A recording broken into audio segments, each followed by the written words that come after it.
Jual beli? Apa itu jual beli? Adakah kalian tahu tentang isu permasalahan sering berlaku tentang etika perniagaan dalam kalangan penjual dan pembeli? Di sini saya sertakan dua situasi dari perspektif penjual dan pembeli tentang etika perniagaan yang sering kali terjadi. Assalamualaikum. Saya nak tanya berapa harga bawang ni? Oh, harga bawang ni hanya RM2.50 untuk setengah kilo. Oh, bolehlah saya nak bawang yang ni untuk setengah kilo je. Oh, baiklah. Sekejap ya.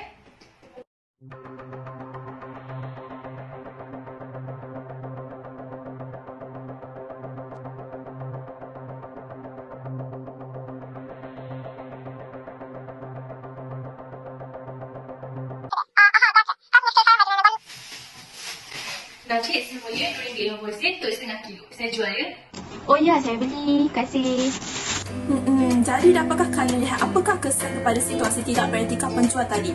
Mari kita saksikan dari perspektif pembeli pula. Hai, boleh tak saya nak tukar seluar ni? Tak muat lah. Hai Puan, selamat datang. Sudah tentu boleh. Puan ada bawa resit pembelian Puan? Alah, perlu ke? Saya beli seluar ni minggu lepas tau. Dah tentu-tentulah resit dia saya dah buang.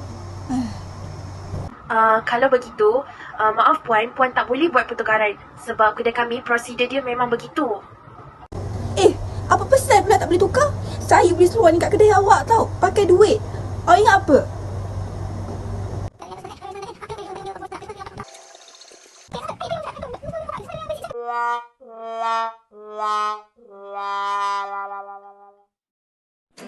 Menarik bukan sketsa yang dipaparkan sebentar tadi? Namun, persoalannya apakah faktor dan penyelesaian yang harus dilakukan bagi memastikan isu etika dalam kalangan penjual dan pembeli dapat dibendung di Malaysia? Untuk mengetahui lebih lanjut, mari saksikan video pembinaan kami bagi merungkai segala persoalan ini.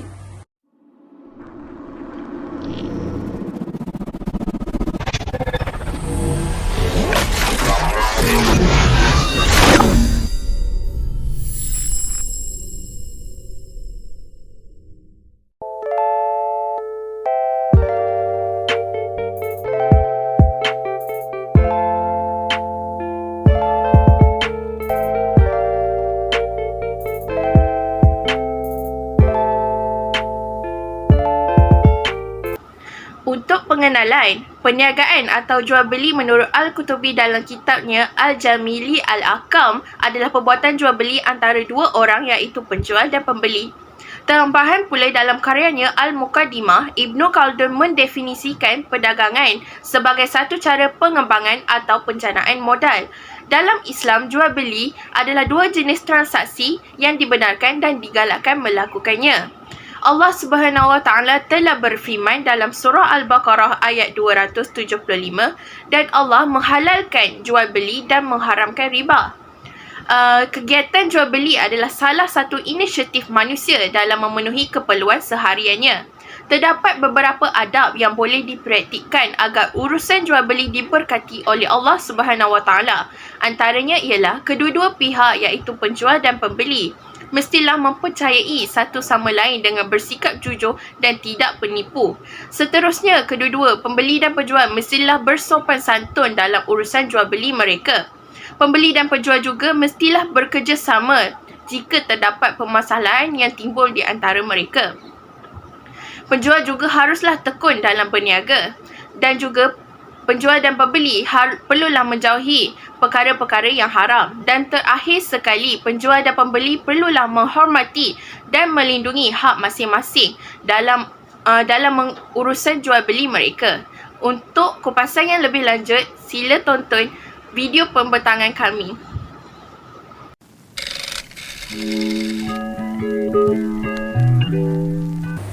Isu permasalahan yang pertama yang sering kali terjadi di dalam aktiviti jual beli yang berkait rapat dengan etika adalah isu peniaga yang bersikap tidak jujur dan amanah di dalam perniagaan. Isu ini telah menjadi titik permulaan kepada amalan tidak beretika dalam perniagaan yang menyebabkan tahap kepuasan pelanggan ataupun pembeli menjadi rendah. Sebagai contoh, ketika wabak COVID-19, kebanyakan sektor telah terjejas, terutamanya sektor perniagaan. Hal ini membuatkan mereka mengambil kesempatan di mana mereka tidak jujur dan menaikkan harga barang secara mendadak. Sebagai seorang peniaga, mereka perlulah mengamalkan sikap jujur dan amanah dalam perniagaan di mana isu-isu penipuan, penindasan, amal riba perlu dihapuskan. Perkara ini telah ditekankan oleh baginda Rasulullah dalam hadisnya di mana baginda bersabda, peniaga yang boleh dipercayai dan amanah itu akan bersama para nabi, siddiqin dan para syuhada, daripada hadis riwayat Imam Tirmizi.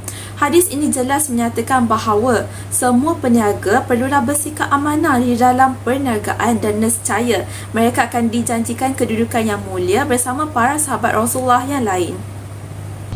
Selain itu juga, isu permasalahan yang timbul dalam perniagaan adalah sikap pembeli yang gemar mengambil kesempatan terhadap kelonggaran yang diberi penjual.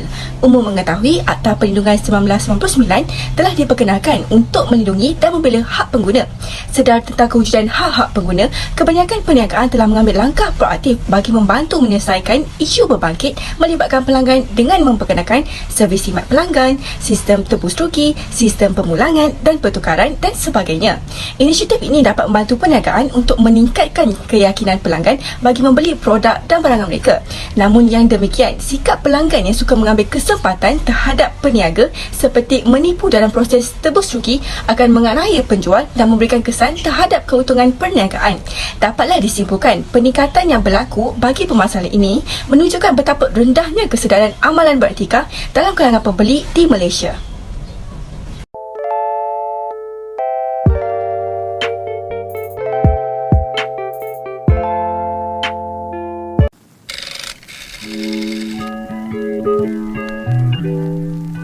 Seterusnya kita berpindah kepada latar belakang jual beli menurut perspektif Islam. Konsep jual beli menurut perspektif Islam merupakan kepada konsep dasar saling menguntungkan sesama sendiri.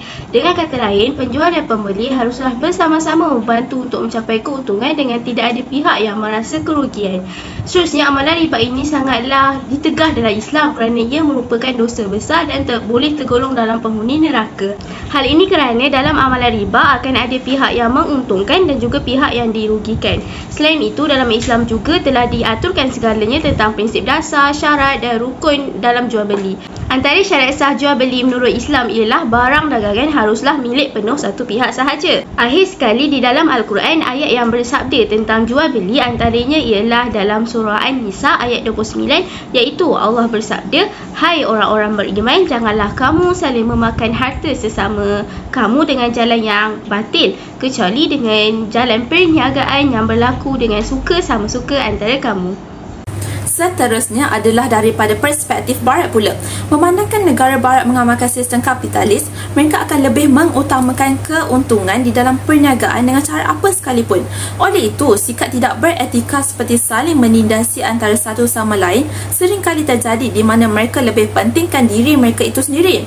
Sikap mereka yang tidak mempunyai empati sesama manusia menjadikan mereka rakus dan merasakan bahawa mereka paling berkuasa dan semua pembeli harus menuruti apa sahaja kehendak mereka, memandangkan kuasa jual terletak di tangan mereka. Sifat ketidakadilan oleh golongan Barat seperti mendiskriminasi pembeli di mana terdapat perbezaan layanan mengikut perkauman ataupun agama boleh membawa kesan buruk dan ianya juga boleh mewujudkan jurang besar daripada segi ekonomi dan sosial. Kesimpulannya, konsep perniagaan daripada perspektif Barat terdapat banyak celah kerana mereka tidak menerapkan nilai murni, empati, keadilan, kejujuran dan lain-lain di dalam perniagaan jika hendak dibandingkan dengan prinsip agama Islam itu sendiri.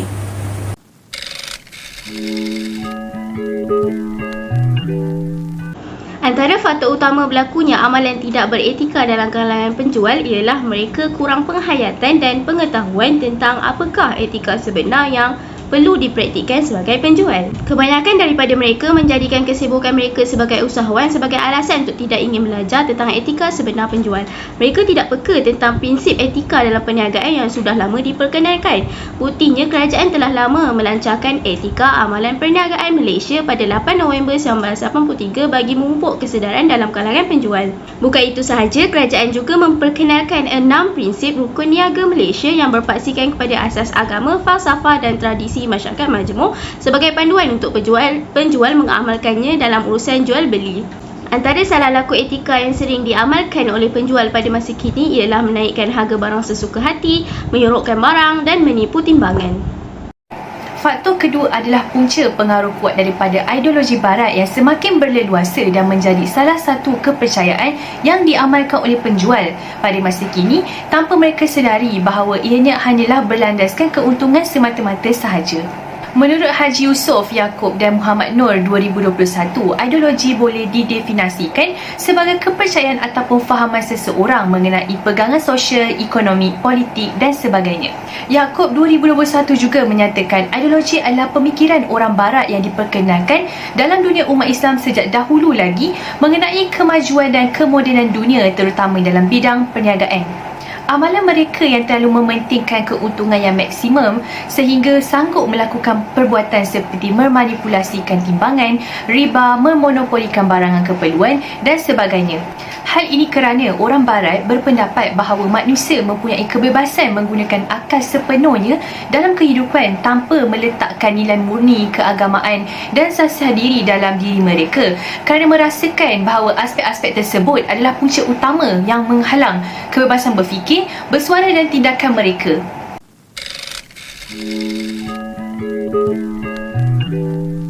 Kesan daripada itu, mereka mudah terdedah dan cenderung untuk melakukan perbuatan yang tidak beretika secara berterusan.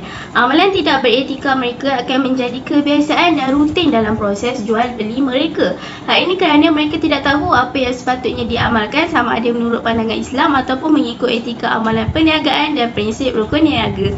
Bukan itu sahaja, mereka juga akan cenderung untuk terlibat dengan salah laku moral yang lebih besar seperti rasuah, riba dan songlap dalam perniagaan.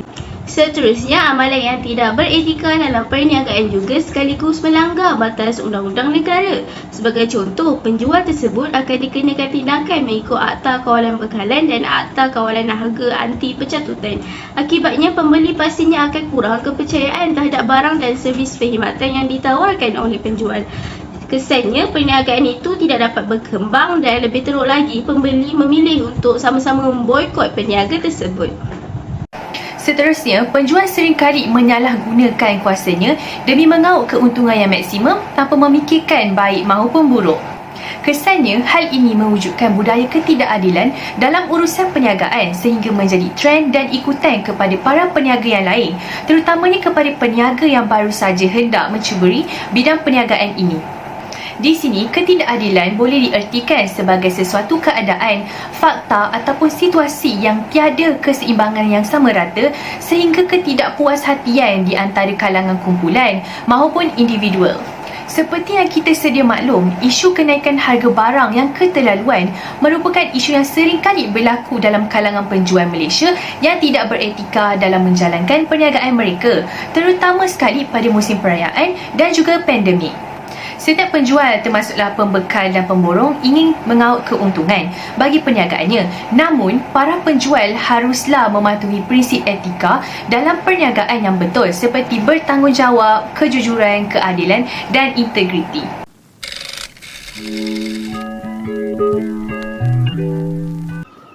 Faktor pertama, berlakunya amalan tidak beretika dalam urusan jual beli dalam kalangan pembeli kerana pengurusan yang lemah di dalam tabir urus perniagaan penjual telah membuka peluang kepada pembeli untuk mengambil kesempatan.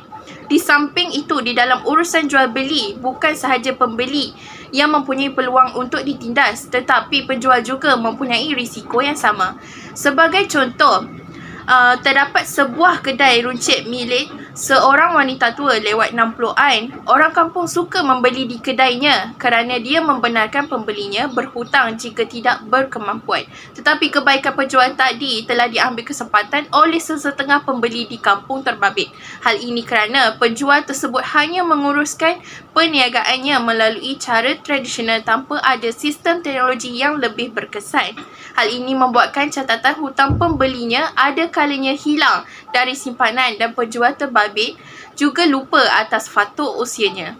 Hal ini telah melanggar etika dan adab dalam urusan jual beli kerana tindakan pembeli mengambil kesempatan atas kelemahan pengurusan penjual tersebut telah mendatangkan kerugian kepada penjual, dan seterusnya pembeli juga tidak berlaku jujur dan amanah dalam urusan jual belinya serta hutangnya. Selain itu juga, faktor lain yang telah menyumbang kepada berlakunya permasalahan amalan tidak beretika dalam kalangan pembeli adalah berikutan oleh penyalahgunaan konsep customer always right. Konsep customer always right merupakan slogan yang telah diperkenalkan untuk meyakinkan pelanggan tentang kualiti perkhidmatan yang telah ditawarkan. Selain itu, konsep ini juga sering kali digunakan untuk mengingatkan pekerja bahawa pelanggan adalah sentiasa benar dalam apa jua situasi. Sebagai natijahnya, ianya telah menggalakkan pelanggan untuk bertindak sesuka hati dan mengambil kesempatan. Sebagai contoh, konsep ini sering disalahgunakan oleh para pembeli untuk mengaut keuntungannya sendiri. Ada juga di antaranya yang salah faham tentang konsep ini, di mana mereka merasakan yang mereka berhak sebagai pelanggan untuk membuat permintaan yang kadang-kala tidak masuk di akal, dan perniagaan ataupun pekerja mestilah akur dan menunaikan permintaan mereka. Hal ini boleh menyebabkan pelanggan hilang pertimbangan dan nilai kemanusiaan di dalam diri mereka.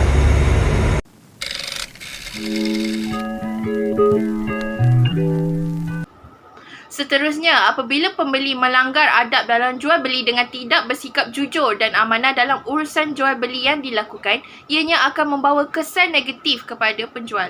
Hal ini boleh dilihat apabila banyak kes penipuan dalam kalangan pembeli sehingga mencecaskan keuntungan para penjual. Sebagai contoh, menerusi laporan MStar, individu yang menipu akan menyamar sebagai pembeli dan terus menyasarkan kedai jualan barangan dalam talian yang terkenal untuk mengenal pasti mangsa mereka bagi kes penipuan internet.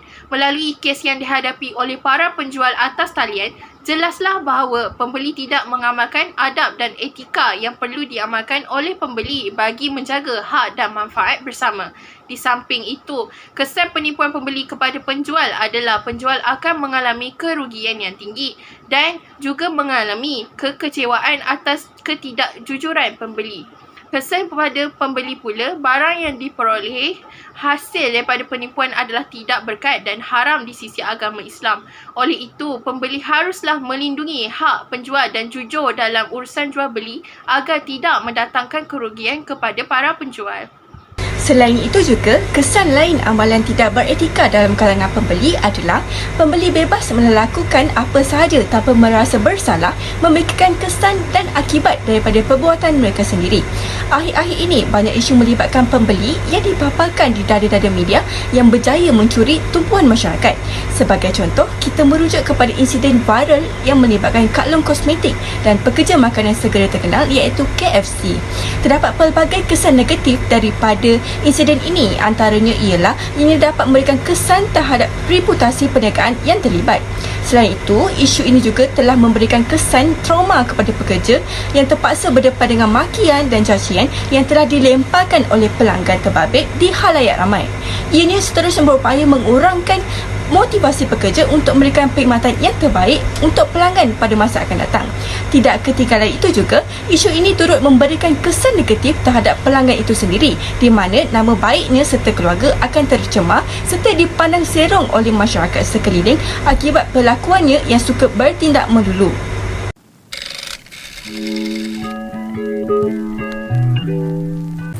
Cadangan yang seterusnya adalah dengan melaksanakan kempen kesedaran yang kreatif bagi menarik minat peniaga dan pembeli untuk mengetahui dan memahami etika jual beli menurut Islam. Dengan cara melaksanakan kempen kesedaran yang kreatif, para peniaga serta pembeli akan didedahkan dengan pelbagai kebaikan jika mengamalkan aktiviti perniagaan menurut Islam dan keburukan jika mengabaikannya. Platform yang menarik seperti media sosial di mana poster kesedaran tentang etika di dalam perniagaan yang perlu diamalkan boleh disebarkan pada setiap minggu agar para peniaga dan pembeli sedar di mana kesalahan mereka di dalam urusan jual beli. Selain itu, kempen kesedaran ini juga boleh dilakukan secara atas talian ataupun melalui webinar di mana para peserta akan didedahkan dengan konsep jual beli yang sebenar oleh penceramah jemputan. Kempen menarik seperti ini sememangnya mampu untuk memberikan kefahaman yang lebih dalam lagi kepada para pembeli dan peniaga dalam menjalankan urusan jual beli agar setiap perbuatan mereka sentiasa diredai oleh Allah SWT dan dijauhkan daripada lembah dosa. Seterusnya, pelibatan daripada badan penguatkuasa ini akan menjadi lebih efektif dan berkesan disebabkan terlalu ramai para peniaga yang menyalahgunakan kuasanya sebagai peniaga. Dengan pengawasan dan pemeriksaan yang dilakukan lebih kerap, isu ini dapat dikurangkan kerana para peniaga tidak berani lagi untuk melanggar etika dalam perniagaan ini dengan cara seperti memanipulasikan harga barangan, menaikkan harga barangan sesuka hati dan sebagainya. Kementerian Perdagangan Dalam Negeri dan Hal Ehwal Pengguna KPDN HEP bertanggungjawab dalam memastikan semua para peniaga mematuhi etika dan peraturan dalam menjalankan perniagaannya. Dengan itu, sebagai contoh, menghantar dan mengarahkan beberapa pegawai dan anggota KDPN HEP di seluruh Malaysia untuk membuat pengawasan serta mengambil tindakan ke atas para peniaga yang didapati mengambil kesempatan dengan menaikkan harga sebarangan semasa Perintah Kawalan Pergerakan PKP. Namun, para peniaga yang meneruskan cara yang salah dalam urusan perniagaan akan dikenakan tindakan undang-undang mengikut Akta di bawah Kawalan Harga Anti Pencatutan 2011 dan Akta Kawalan Bekalan 1961. Dalam usaha untuk membendung salah laku etika dalam kalangan penjual maupun pembeli, kerajaan boleh mengenakan penalti dan denda kepada mereka yang didapati bersalah melanggar etika perniagaan. Penalti dan denda dapat membentuk seseorang itu menjadi lebih berdisiplin di samping memberi kesedaran kepada mereka agar lebih takut dan seterusnya beretika dalam berniaga. Sebagai contoh, mengikut peraturan-peraturan Kawalan Harga dan Anti Pencatutan 2018, peniaga yang didapati terlibat dalam kesalahan mencatut akan didenda tidak melebihi RM100,000 atau dipenjarakan selama tempoh tidak melebihi 3 tahun atau kedua-duanya sekali. Kesalahan mencatut termasuk dalam salah laku etika sebagai penjual kerana ia merujuk pada peniaga yang mengambil untung suatu barangan atau perkhidmatan secara berlebihan. Penalti dan denda juga patut dikenakan ke atas pembeli kerana mereka tidak boleh sewenang-wenang yang menggunakan hak mereka sebagai pembeli sesuka hati.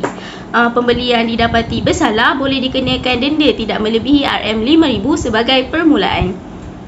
Dapat lagi disimpulkan bahawa etika perniagaan dalam kalangan penjual dan pembeli adalah sangat penting untuk mengelakkan berlakunya penganiayaan dan keuntungan sebelah pihak. Umum mengetahui dunia perniagaan sangat terkenal di seluruh dunia kerana berupaya menjanjikan keuntungan yang sangat lumayan. Namun, terdapat dua isu utama yang berjaya dikenal pasti dalam kajian ini yang boleh merencatkan dunia perniagaan dan menjadi batu penghalang kepada urus niaga jual beli yang lebih baik. Oleh itu, peniaga dan pembeli sama-sama perlu memainkan peranan mereka untuk memastikan urusan perniagaan dapat dijalankan dengan beretika seiring dengan matlamat perniagaan dalam agama Islam.